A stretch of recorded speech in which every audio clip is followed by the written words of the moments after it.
এখানে কি সবাই কাজ পাবে আজকে? যখন কাজ পাবে না তখন কি করবে? তখন থাকা লাগবে। যারা ভিডিওটা দেখছেন, আমার ভিডিও দেখেন, এটা সম্ভবত মানুষ কেনা বেচার হাট বাজার নাকি এরকমই কিছু, আমি আজ বলতে পারতেছি না। আমার ধারণা এখানে মানুষ মানে যাদেরকে আমরা কামলা বলি, আসলে এই শব্দটা ব্যবহার করা ঠিক না। আমি মনে করি সম্মান এবং শ্রদ্ধা জানাই, ওনারা আছে বলে বাংলাদেশের ধান এখন রক্ষা পাবে নাকি।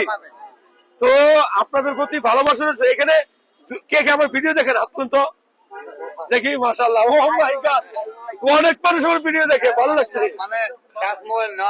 আমার ভিডিও দেখেন, ভালো লাগে। ও যারা দেখছেন, আসলে মূলত ভাইয়েরা আসছে বিভিন্ন ডিস্ট্রিক্ট থেকে, মোস্ট অফ দেম অর্থাৎ বেশিরভাগ মানুষ উত্তরবঙ্গ থেকে আসছে, বিশেষ করে রংপুর, দিনাজপুর, পঞ্চগড়, ঠাকুরগাঁও, বগুড়া। আর এই পাশে সুনামগঞ্জে কে বলছিল?